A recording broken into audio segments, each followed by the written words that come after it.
अस्सलाम वालेकुम, my name is Ramzan Naveed and I am a CA finalist. आज की हमारी वीडियो होने वाली है कि सीए ट्रेनीज़ जो होते हैं वो इंडस्ट्री में क्या काम करते हैं। फ़र्म का तो हम सबको पता है कि फ़र्म में किस तरह की नेचर का काम होता है और हायरार्की भी फ़र्म की पता होती है और काफ़ी चीज़ें फ़र्म्स के बारे में जो है वो डिस्क्लोज़ होती हैं, सबको जनरली पता होती हैं। लेकिन चूँकि इंडस्ट्री के बारे में इन्फॉर्मेशन नहीं है, लोग सवाल काफ़ी पूछते हैं कि इंडस्ट्री में सीए ट्रेनीज़ का क्या काम होता है, इंडस्ट्री में हायरार्की क्या होती है और इंडस्ट्री में किस नेचर का काम होता है, ये सारी चीज़ें पूछते हैं। तो इस पे ये पूरी डिटेल में बताऊँगा आज आपको कि सीए ट्रेनी जो होता है वो डिफरेंट डिपार्टमेंट्स में जाके क्या काम करता है, डिफरेंट इंडस्ट्रीज़ में जाके क्या काम करता है। तो सबसे पहले तो आपको किसी भी इंडस्ट्री की ना अगर आप जाते हैं वहाँ पे एज ए सीए ट्रेनी, सबसे पहले जो आपका ऑब्जेक्टिव होना चाहिए ना वहाँ पे वो देखना चाहिए आपको कि यहाँ पे जो है ना वो चेन ऑफ कमांड क्या है।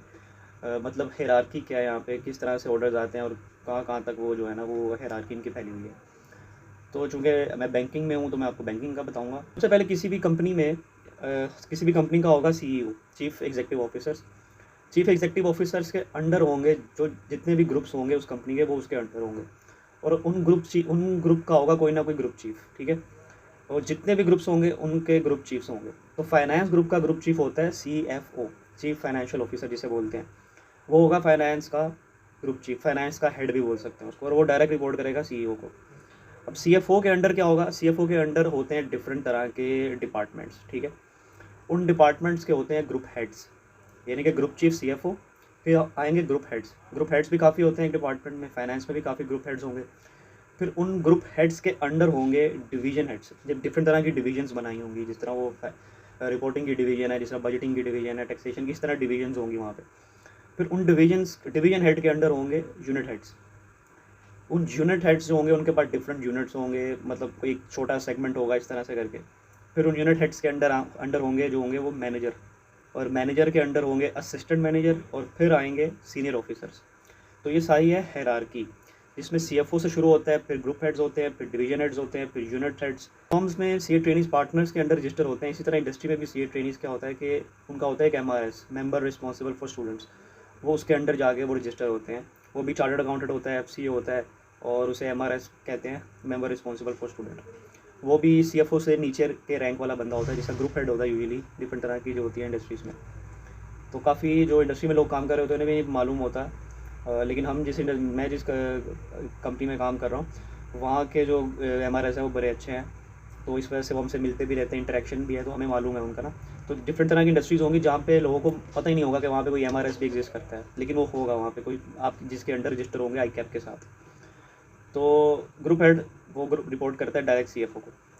तो इसी तरह जब आप जाते हैं तो आप रिपोर्ट करते हैं ग्रुप हेड को। फिर ग्रुप हेड आपको एलोकेट करता है डिफरेंट डिवीजन्स में या डिफरेंट डिपार्टमेंट्स में एलोकेट करेगा आपको। वहाँ पे होगा डिवीजन हेड को जाके आप रिपोर्ट करेंगे, आप उसके अंडर काम करेंगे। अब एक डिपार्टमेंट जब बना होगा उसमें डिवीजन हेड होगा, उसमें यूनिट हेड्स होंगे, उसमें मैनेजर्स होंगे, असिस्टेंट मैनेजर, सीनियर ऑफिसर्स होंगे, और आप भी बैठे होंगे वहाँ पे। तो इस तरह एक डिपार्टमेंट वहाँ पे बनता है। अब आपको काम कैसे एलोकेट होगा, अब आपकी कोई ना कोई वहाँ पे ना डिपार्टमेंट में असाइनमेंट वगैरह चल रही होती है। जिस तरह फाइनेंशियल रिपोर्टिंग में अगर आप हैं तो वहाँ पे क्वार्टरली रिपोर्ट्स बनती हैं, वहाँ पे सेमी एनुअल रिपोर्ट्स बनती हैं, वहाँ पे फिर एनुअल रिपोर्ट्स बनती हैं। उसके अलावा डिफरेंट तरह की और रिपोर्ट्स बनती हैं, एनालिसिस होते हैं डिफरेंट तरह के, पीयर बैंकिंग होती है, और काफ़ी चीज़ होती हैं। तो फिर सीए ट्रेनिंग को क्या करते हैं, वो कोई भी अगर असाइनमेंट चल रही हो उसे सबसे पहले बताते हैं, सिखाते हैं कि ये काम है, ये असाइनमेंट है हमारी, इस तरह से जो है वो आपने यूजुअली आपको असिस्टेंट मैनेजर सिखा रहा होगा या फिर आपको सीनियर ऑफिसर सिखा रहा होगा ये काम। तो फिर आप उनके साथ वो असाइनमेंट में पार्ट लेते हैं, और वो असाइनमेंट में उनकी कंप्लीशन में उनकी हेल्प करते हैं। फिर डिफरेंट तरह की चीज़ें और होती हैं, दोबारा पूछते हैं। इस तरह में आप इंगेज रहते हैं, टीम के साथ आप इंगेज रहते हैं। रिपोर्ट आप कर रहे होते हैं डिवीजन हेड को। तो अब बात करते हैं हमारी रोटेशन पॉलिसी की। रोटेशन पॉलिसी में क्या होगा, जो डिफरेंट तरह के ग्रुप्स होते हैं, audit, finance, risk management, operations का ग्रुप होता है। और बैंकिंग में देखा जाए तो इन्वेस्टमेंट बैंकिंग का, कॉर्पोरेट बैंकिंग का, कमर्शियल रिटेल बैंकिंग का ग्रुप होता है। इसी तरह हर इंडस्ट्री में डिफरेंट तरह के ग्रुप्स होंगे, वहाँ पे आपकी रोटेशन होगी। अब फॉर एग्जांपल आपकी रोटेशन होगी फाइनेंस में। फाइनेंस एक ग्रुप है, ठीक है। अब फाइनेंस के अंडर आ रहे होंगे डिफरेंट तरह के डिपार्टमेंट्स, जिसमें बजटिंग होगा, जिसमें फाइनेंशियल रिपोर्टिंग होगा, जिसमें टैक्सेशन होगा, और जिसमें स्ट्रेटेजिक प्लानिंग, मैनेजमेंट रिपोर्टिंग होगा, फाइनेंशियल रिपोर्टिंग होगा। तो ये पाँच छः तरह के डिपार्टमेंट्स होंगे। अब हो सकता है वहाँ की ऑर्गेनाइजेशन की पॉलिसी हो गई 4 महीने बजटिंग में आप गुजारें, फाइनेंस के अंदर बजटिंग में 4 महीने आप गुजारें, फाइनेंशियल रिपोर्टिंग में 4 महीने, टैक्सेशन में, या 6 महीने, इस तरह से गुजारें आप वहाँ पर। फिर जब आपका टेन्योर उस ग्रुप में पूरा हो जाएगा ना, उस ग्रुप में मैंने कि डिफरेंट डिपार्टमेंट्स में आपने टाइम गुजारा होगा, 3-4 डिपार्टमेंट्स में हो सकता है आपने टाइम गुजारा हो। फिर आपको फाइनेंस से वो उठाएंगे, फिर आपको भेज देंगे ऑडिट में।